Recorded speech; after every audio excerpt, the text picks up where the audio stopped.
नमस्कार दोस्तों, आप सभी का स्वागत है अद्वैत एजुकेशन और अनअकैडमी में। और सबसे बड़ी न्यूज आज की बोलो या कल रात की बोलो, अर्जेंटीना ने जीत लिया है 2022 का फीफा विश्व कप। अब आप में से बहुत सारे ऐसे स्टूडेंट्स होंगे जिनको फीफा का मीनिंग नहीं पता या फुल फॉर्म नहीं पता। मैं आपको हिंट के तौर पे यह बता सकता हूं कि यह इंग्लिश शब्द नहीं है, यानी कि इंग्लिश शब्द का फुल फॉर्म नहीं है। इसका फुल फॉर्म क्या होता है ये आप हमको कमेंट करके बताइएगा। कहां पर? ये जो नीचे कमेंट बॉक्स आपको नजर आ रहा है वहां पर बोलेगे सर आपने पढ़ाना शुरू नहीं किया और क्वेश्चन। जी हाँ बिल्कुल, क्योंकि कॉमन सी चीज है और इसका फुल फॉर्म तो वैसे पूछा नहीं जाएगा, लेकिन मैं बस आपकी जानकारी के लिए कि क्या आपको इसका नॉलेज है या फिर नहीं है ना। अदरवाइज हम तो आंसर दे ही देंगे आपको, आफ्टर ऑल कमेंट में हम कर देंगे एक दिन के बाद, लेकिन आपको यहां पर आंसर करना है। साथ ही साथ फीफा का हेडक्वार्टर कहां पर है ये भी आपको कमेंट करके बताना है। तो दो प्रश्न है जिसका आंसर आप स्वयं देंगे, मैं नहीं दूंगा। आज और कल की जो इंपॉर्टेंट जो बातें थी या जो भी चीजें आपको सामने आई हैं और जो आपके एग्जाम के लिए इंपॉर्टेंट है वो मैं यहां पर आपके साथ डील करने वाला हूं। तो ये दोनों चीजें भी महत्वपूर्ण पूछी जा सकती हैं। फीफा का फुल फॉर्म क्या है?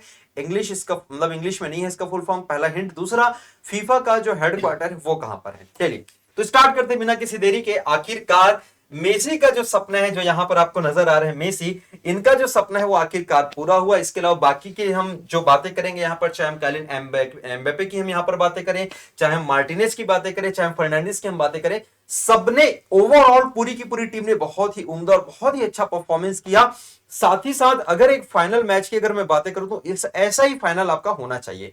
पहले हाफ में हमको यह लग रहा था कि यार अर्जेंटीना तो क्या ही लीड कर रही है, 2-0 से लगातार इन्होंने जब आगे थे। अचानक जब 80 और 82वें मिनट में जब गोल किया जाता है, यानी कि 2 मिनट के अंदर लगातार जब 2 गोल आता है, तब फिर गेम में मजा आता है। और ये जो पूरा का पूरा गेम है एक्स्ट्रा टाइम तक जाता है। आपकी जानकारी के लिए बता दूं कि फुटबॉल में दो हाफ होते हैं। पहला हाफ होता है 45 मिनट का, सेकंड जो हाफ होता है वो भी होता है आपका 45 मिनट का। इस प्रकार से 45-45 यानी कि 90 मिनट के दो हाफ होते हैं। इसमें यह देखा जाता है कि इन हाफ में वो जो खिलाड़ी हैं या फिर वहां के जो भी टीम के जो मेंबर्स होते हैं उन्होंने भी कितना गोल किया करके। मान लेते हैं कि इनकी टीम अर्जेंटीना ने 2 गोल किया, इन्होंने भी 2 गोल किया, मतलब ये बराबरी पर रुके और इस प्रकार से इनको एक्स्ट्रा टाइम दिया जाता है। प्रश्न यह आ सकता है कि क्या एक्स्ट्रा टाइम अनलिमिटेड होता है? बोले नहीं, एक्स्ट्रा टाइम को भी पार्ट पार्ट में दिया जाता है और मैक्सिमम यह देखा गया है कि 120 मिनट, यानी कि यहां से 45 90 हो गया और 30 मिनट का जो एक्स्ट्रा टाइम है इनको दिया जाता है। ये छोटी छोटी बातें आपको याद रखनी, स्टेटमेंट के फॉर्म में प्रश्न यहां से पूछा जा सकता है। 120 मिनट तक कुल जो है, कुल यानी कि पूरे गेम के दौरान जो है 120 मिनट तक का एक्स्ट्रा टाइम इनको दिया जा सकता है। मतलब है सर यहां पर 2 घंटा।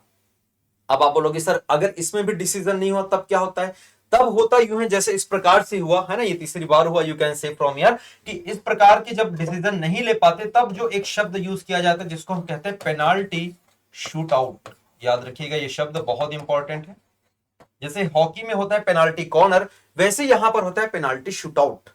बहुत सारी चीजें, एक होता है कॉर्नर हिट होता है, एक होता है फ्री हिट होता है, बहुत सारी चीजें शब्दावलियां हैं, red card, yellow card and all, बहुत सारी चीजें है ना, पासेस वासेस। तो वो सब बातें हम लोग किसी और सेशन में करेंगे, फिलहाल हम यहाँ पर फीफा के बारे में जानने वाले हैं।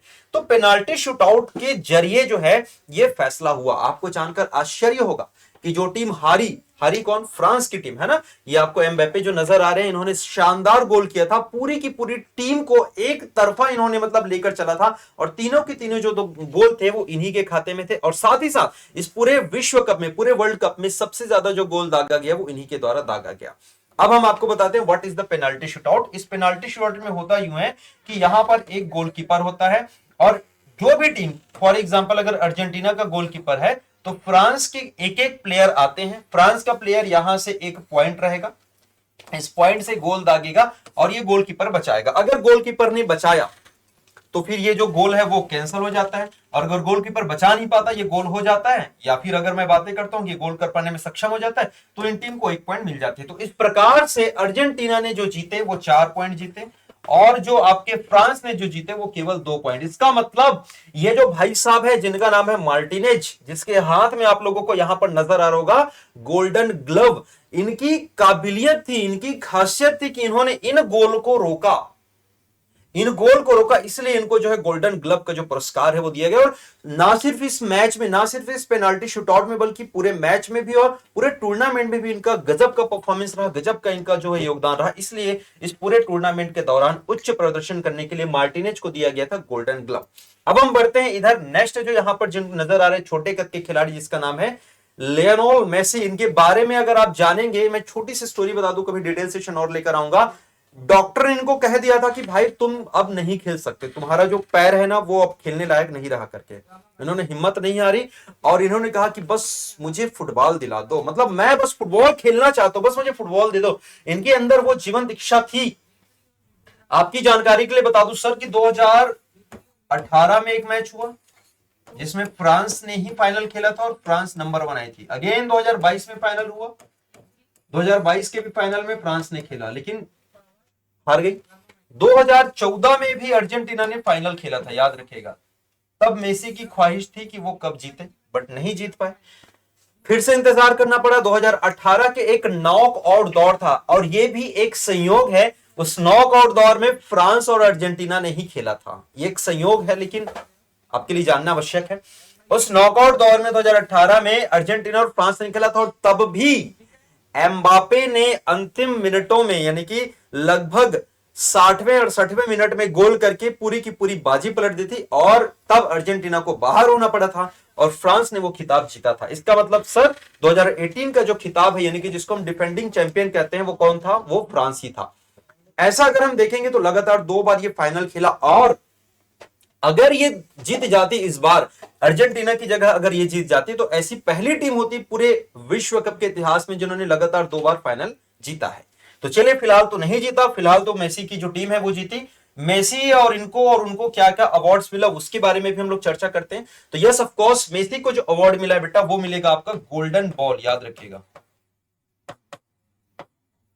एम्बापे को जो मिला है वो मिला है गोल्डन बूट,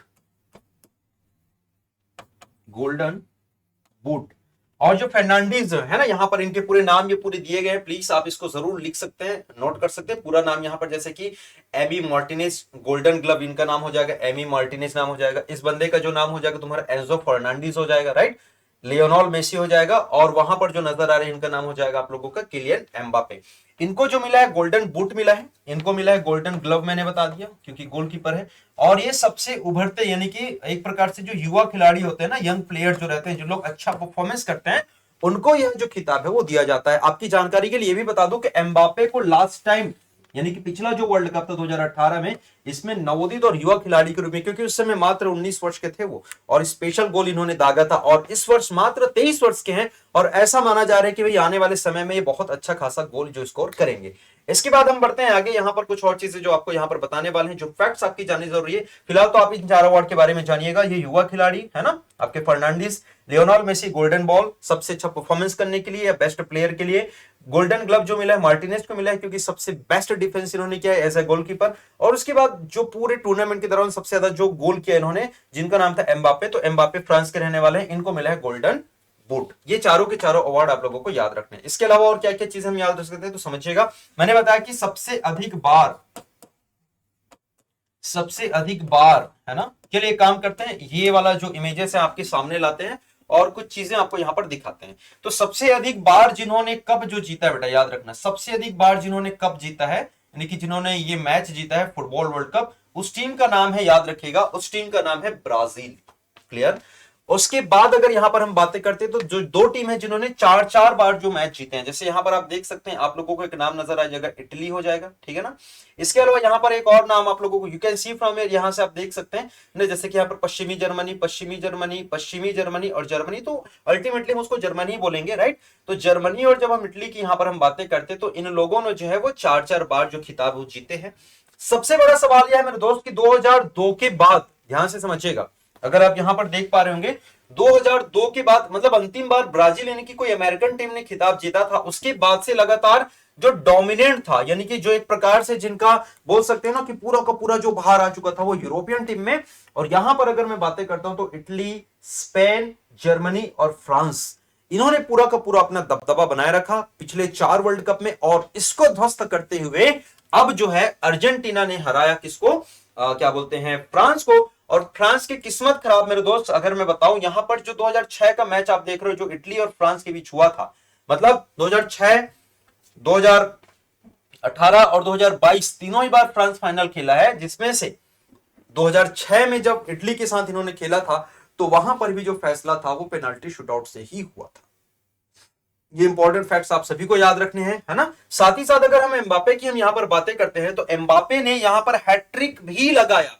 हैट्रिक का मतलब होता है कि अगर किसी मैच में आप लगातार जो है 3 गोल जब आप दागते हैं, है ना, चाहे वो पेनाल्टी के द्वारा मिला हुआ गोल हो चाहे आपका नॉर्मल गोल हो, दोनों के दोनों गोल में ही आपको ये काउंट किया जाता है ना। तो इसको जो क्या बोलते हैं, एम्बापे जो कि फ्रांस के थे, इन्होंने हैट्रिक किया।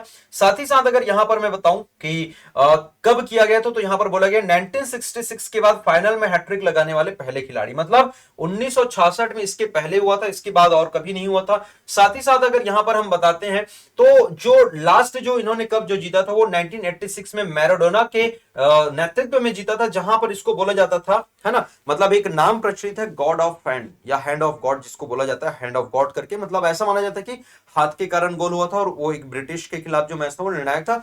हालांकि उतना इंपॉर्टेंट नहीं है, फिर भी कभी कभी आप लोगों को पूछा जा सकता है। तो इस प्रकार से ये पूरा का पूरा जो विश्व कप है ये रहा, और आप लोगों ने ये तस्वीरें देखी, साथ ही साथ यहां पर और भी चीजें देखी, मैंने मैच के बारे में भी आप लोगों को बताया। तो मुझे लगता है कि ये फैक्ट्स आप लोगों को समझ आया होगा, ये काफी इंपॉर्टेंट है, आप लोगों के एग्जाम में यहां से चीजें आप लोगों को पूछी जा सकती है। और भी छोटी छोटी चीजें लाइक कि मैच कहां पर हुआ, तो आप सभी को पता है कि कतर में हुआ, कौन से ग्राउंड में हुआ, तो आप लोगों को पता है ये लुसेल में हुआ, राइट। मेसी कहाँ के, मेसी अर्जेंटीना के हैं, इनका एक खिताब था, बहुत सारी चीजें ऑलरेडी जीत चुके थे, एकमात्र जो इनका ख्वाहिश था वर्ल्ड कप, तो वर्ल्ड कप भी इन्होंने जीत लिया। तो इस प्रकार से तमाम जो चीजें आप सभी को नोट करते चलना है, आप सभी को चीजें देखनी है। उम्मीद करता हूं कि मेरे द्वारा बताई गई जानकारी आप लोगों को पसंद आई होगी। जाते जाते फिर से मेरा एक क्वेश्चन है जिसका आंसर आप लोगों को देना है कि फीफा का फुल फॉर्म क्या होता है और फीफा का जो हेडक्वार्टर है वो कहां होता है। और साथ ही साथ मैं ये भी बता दूं आप लोगों को कि जब अगला यानी कि 2026 में जो होगा वर्ल्ड कप जो फुटबॉल होगा, उसका जो होस्टिंग जो टीम है यानी कि होस्टिंग जो कंट्रीज है वो 3 कंट्रीज रहेंगी। यहां पर आपको मैं बता दूं कनाडा रहने वाला है, यूएस रहने वाला है और मैक्सिको रहने वाला है। ये अभी प्रस्तावित हो चुका है, बट कई बार चीजें चेंज हो सकती हैं अंतिम समय पर। बट अभी फिलहाल यही 3 जो देश हैं वो आपस में मिलकर इसको जो है होस्ट करेंगे, यानी कि ये तीनों की तीनों होस्ट कंट्री होने वाले हैं। तो उम्मीद करता हूं कि आप हमारी जानकारी से संतुष्ट हुए होंगे। यदि आपको पसंद आया तो जरूर अपने प्यारे प्यारे कमेंट्स एंड हार्ट जरूर बनाइएगा, और मेरे पूछे गए जो प्रश्न है उसका जवाब आप लोग जरूर दीजिएगा। तब तक बने रहिए हमारे साथ। Thank you so much. जय हिंद।